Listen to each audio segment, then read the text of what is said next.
lone woman, young woman, sitting on a towel, surrounded by homemade signs. And so I didn't know what those signs said. I just sort of cautiously walked up to her, close to her, not close enough to read, and I saw that it said, "Abortion is healthcare. Protect this clinic." So I thanked her for being there, and she told me that she'd had an abortion in the clinic a year ago, and that the clinic meant the world to her, and she didn't know what to do but to come out and try to protect it. So that is what keeps me going.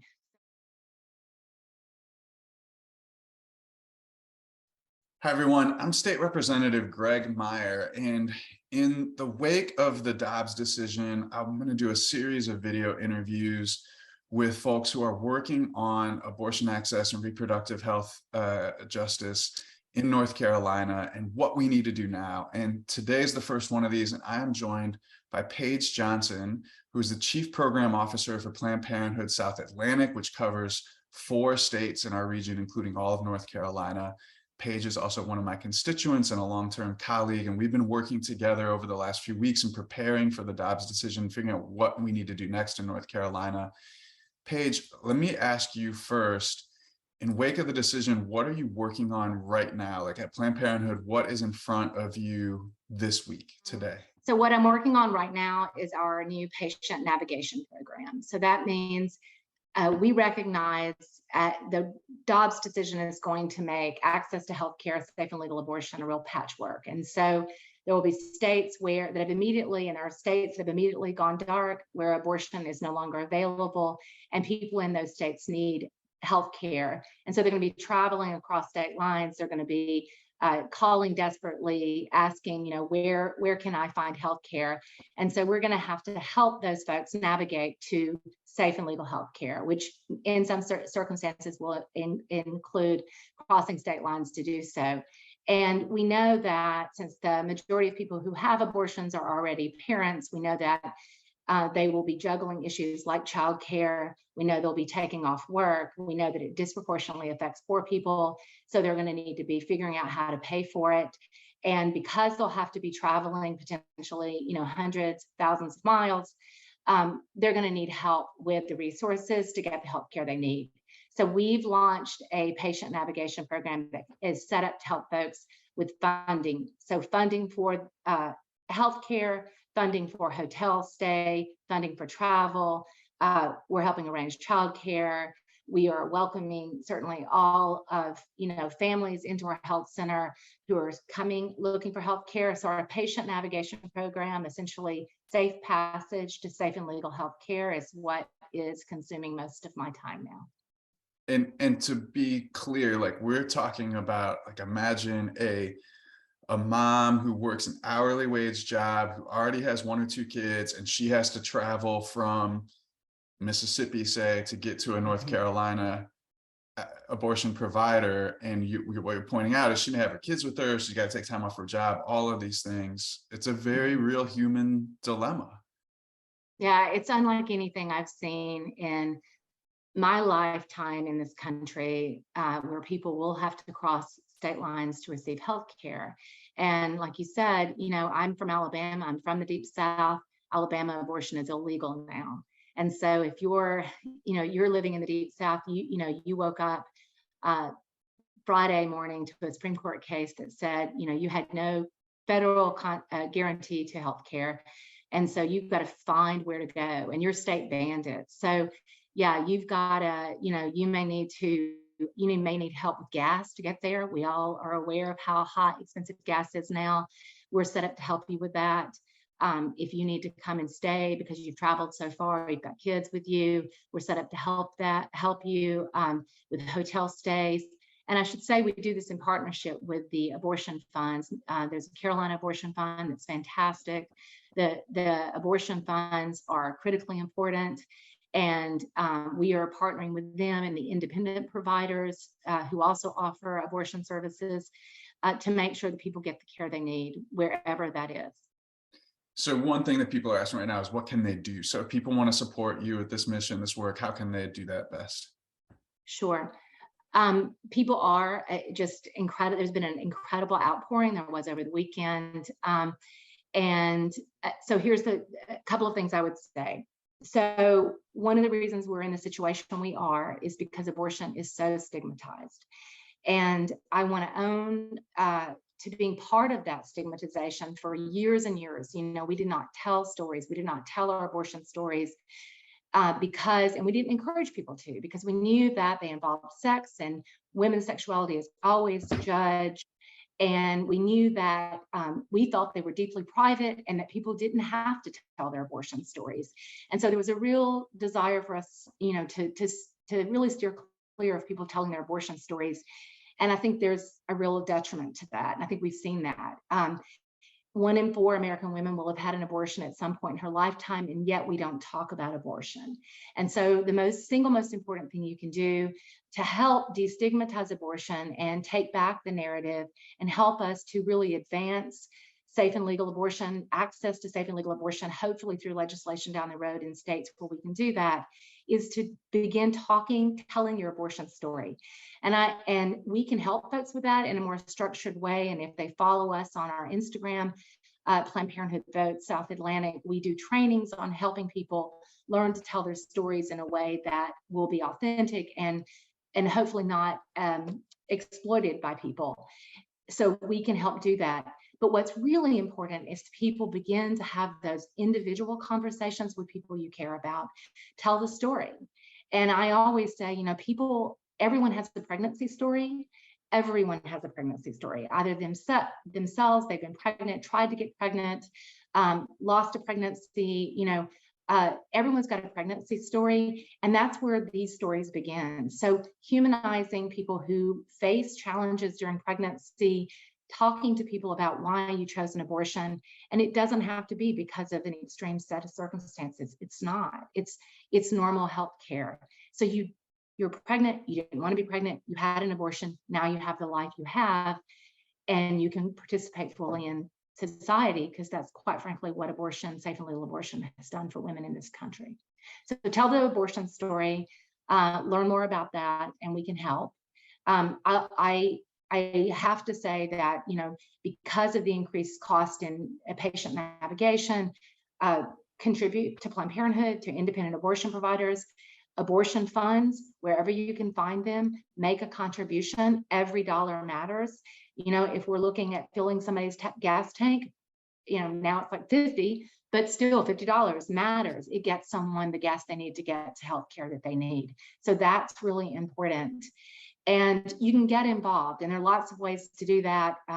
Again, Planned Parenthood South Atlantic has a lot of social media, so you can go on Facebook, Instagram, and find us and find out when we're doing an event, a concert next July 9th, or next Saturday, July 9th in Raleigh, where we'll have tabling and signups for volunteers if folks live close to Raleigh. But get involved. But going back, the most important thing I think is to begin having those conversations, because this is really a heart and mind issue. We've got to talk to people about why people have an abortion, why normal, everyday people they know and love have abortions. It's hard for me to think about what role that I play in that, because being a man and thinking about stories that I know about related to abortions that aren't my story, and how do I tell those? And so I know it is hard for some people, but I think this is a time where it calls on people to think about how to do hard things and do them well. I have one quick one to share that I've thought about. How do I tell this story? In it, I think it has illustrations for where we are as a country right now in this world, which was when I was running a student mentoring program. A student whose family who were refugees here from Southeast Asian country, where they had fled a dictatorship and genocide on their community.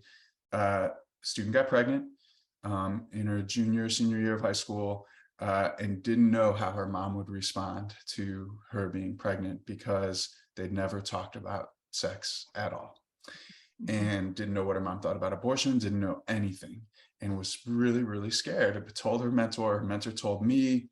We went to go meet with her mom and help her tell her mom with an interpreter there, so that I could be even part of the conversation to help her mom understand what her choices were, etc.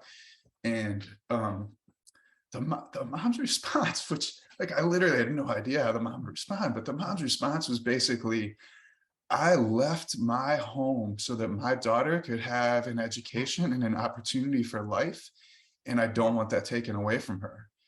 That's right. And, That's you know, right. that was her reason why the mom said, yeah, I want her to have an abortion. Oh, She absolutely. I mean, I was standing out in front of our Fayetteville Health Center this weekend, and I had an incredible experience this weekend. I can tell you about both in Fayetteville and Chapel Hill, but I was standing out in front of our Fayetteville Health Center, escorting our patients, greeting them and escorting them into our health centers. Um, we face, as we do in most of our health centers, we have a lot of protesters, people standing, screaming at patients, seeking health care. So I was out there, I was standing there with my health center greeter vest on, and this woman pulled over, and she had her 2 young daughters in the car, and she pulled over and she said, how can I help? She said, I'm not worried about me. I've had my tubes tied, but what about my daughters? What about my daughters? What can I do? So, we signed her up. But I mean, it just sort of gives me chills, because I mean, I didn't know, you're standing out there and you've got these protesters and they're yelling at you and you're trying to be poised and just welcoming of the patients. And suddenly this woman did this kind of U-turn and pulled in, and I'm just waiting for what she's got to say. And she's just like, how can I help? I'm not, my daughters deserve more than this. So, I think that men have very much to say, part of the equation in pregnancy. And so I do think that people need to respect whose story it is to tell. At the same time, I think people are deeply touched by going through it. I've certainly, in my years, I've been with Planned Parenthood for 21 years, and I've talked to a lot of men about their experiences, and some of them struggle more than the women do with the decision, because for the woman, she's perfectly like, this, I know exactly what I want to do. I'm not going to be pregnant. I'm going to go to school. I'm going to get this job. I'm going to, do X, Y, or Z, which are just basic things I want to be able to do with my life. So, everyone knows someone who's had an abortion. Everyone has got some kind of connection to a story, and it's figuring that out and how to tell it that's really powerful. I mean, I'm struck by both the power, the emotion of those stories, and the metaphors. Like the person doing the U-turn, like that's a metaphor for people in this moment. I was thinking, the reason why I was thinking my story was the metaphor of that mom leaving the dictatorship for freedom for her daughter, and now here we are without the freedoms that she came here for. Right. I mean, so let's shift this into the political domain. I mean, we have to keep abortion legal and safe in North Carolina. We have to be clear that before Roe, there were abortions in this country. After Dobbs, there will continue to be abortions in this country. The real question is, how do we make sure that they happen safely, and that people's lives are not unnecessarily at risk, as well as all the impacts it has on people's lives, obviously. So to do that here in North Carolina, we will have to sustain a veto of anything that Republicans try and pass through the legislature in the next couple of years, until we get legislative majorities where we can enact better codification of safe and legal abortions in North Carolina. That means in this year's elections, we have to protect some legislative seats and expand them. We also have to make sure that we elect some judges in North Carolina who will use our Constitution to keep abortion both legal and safe. Paige, you have worked on the political advocacy side of this for a long time. And my question is, what do you think we should learn from seeing Roe get struck down that will help us in the next steps in our political work here?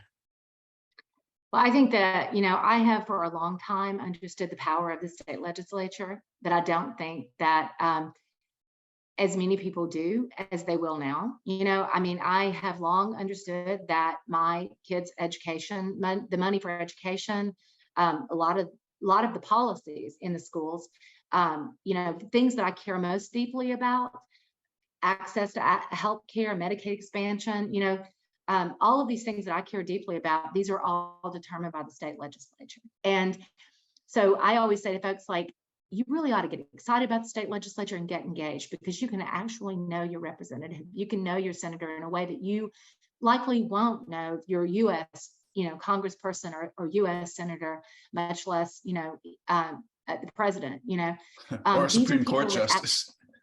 right, exactly. I mean, these are people that impact your life, impact our lives as residents in a state more so than any other elected official. So what's most important now, I think, that is that folks pay attention to the state legislative races. They get engaged, and they find out who their legislator is and where their legislator stands on issues that are critically important to them. And so I want to know where people stand on reproductive freedom. And that's what's important right now, because I mean, on the one hand, the Supreme Court has said, there's no longer, what Dobbs said is there's no longer a federal constitutional protection of abortion. It goes back to the states. But of course, we also know that the Senate on the national level, the US Senate is working on a 6-week ban, but that's sort of an aside. By and large, this is really coming to the state. And so what's important in North Carolina is that, so we are a southern state, and if you look at a map, all roads, if you look at a map and you look at where abortion is already being banned, so you've got Alabama and Mississippi, Louisiana's got an injunction, Georgia's got a 6-week ban that is likely to be enforced and their legislature is likely to go in and do a trigger law post Dobbs. So you start looking at the states falling, these deep South states falling, all roads lead to North Carolina. Tennessee has already fallen, Kentucky. So you've got 40, you've got 85, you've got 95, literally all roads lead to North Carolina for safe and legal abortion. And we need to make sure that that continues to be true. That already means that people are driving hundreds of miles, thousands round trip to seek basic health care. But we need to make sure that we are able to continue to provide this care in North Carolina. And that really means that we need to make sure that the legislature is able to sustain the governor's veto. As you said, Governor Cooper is a tremendous supporter of healthcare, Medicaid expansion, safe and legal abortion, really access to all kinds of healthcare, has done a terrific job in this pandemic, as most people understand and know. And he has vetoed every kind of effort to chip away at safe and legal abortion, and we need a legislature that will continue to sustain that. So that's what people need to know. They need to get involved in the state legislative races. And if you live in a district like ours, where it's pretty solid that, something really crazy would have to happen for us to not have a legislator or a representative or a senator, state senator or representative who's not in support of reproductive freedom. But you need to find out where that's not true and where we have a potential to get involved, because it's not true across the state and people can make a difference. We all live here. We live in North Carolina. It's our state. So if you live somewhere where, your legislator is strong on the issues, find out where you can help elect someone who is, in a place where they're not as good on the issues, and we need to make sure that they are. So that's one thing people can do politically. And I will continue to share with folks on my social media and other communications, like how to do that, where to go, and all of the work that I do to raise money. Since I passed my primary campaign, I'm into the general, I will be raising funds to help support those competitive folks. I don't want to be in a super minority again. I remember how terrible it was for North Carolina. And, we have that old language of North Carolina being the progressive beacon of the South. Yeah. Which at the time it was coined probably didn't refer to abortion. But now here we are, where you're talking about how important North Carolina becomes to those who need access to safe and legal abortion, that we really do have to be the progressive beacon of the South once again. Well, I have to tell you, we legalized abortion before Roe in North Carolina. We also had a state abortion fund. Yeah, we did. And Governor Hunt created a state abortion fund after the Hyde Amendment passed, so that low-income women had equal access to health care, that your access to health care was not about your bank account. And we fought for years through the 80s and 90s to protect the state abortion fund. And it actually wasn't, the qualifications for it became really convoluted and made it impossible for people to access by and large. But it was on the books until the Republican takeover 2011. And that was one of the first things on the chopping block, was they did away with our state abortion fund. No surprise there. I don't think most people know that. And I think it's a good thing to motivate people for, we've done it before, we can do it again, people. Yeah. So, well, this is a state, I mean, look, we are a swing state. We are a state that has people of all stripes, and we're proud of that, you know. And if we had an equal shot and there weren't gerrymandered districts, which is, to me, the single most important thing that people can get involved in, is to try to figure out a system where we have nonpartisan districts drawn, redistricting. That is critical to preserving our democracy in this country. You know, if we were just, you know, all of North Carolinians go out there and vote, you know, we would see a really different legislature. We would see a really different, we would send a very different group of people to DC every other year. So, you know, it's North Carolina. If you go out and talk to folks, I mean, people are moving here. People have been here forever. Some of the best people, you know, the people have been here forever. And they do see North Carolina as a beacon in the South. Again, you know, there's a reason I live in North Carolina and not Alabama. Paige Johnson, Chief Program Officer of Planned Parenthood South Atlantic, thank you so much for spending time with us today to help educate folks and motivate them about this. We'll make sure to put some links in where people know where they can go and provide support to your work. And thank you so much for your decades of service. For everybody watching, thank you for tuning in. Please share this with other folks, get the word out. All your friends who are wondering, what can we do? Share this with them. We'll have up some other videos in coming days and guidance on where you can be helping to make the types of impact that Paige and I talked about today. I'm Greg Meyer, State Representative for North Carolina House District 50. Thanks, everyone.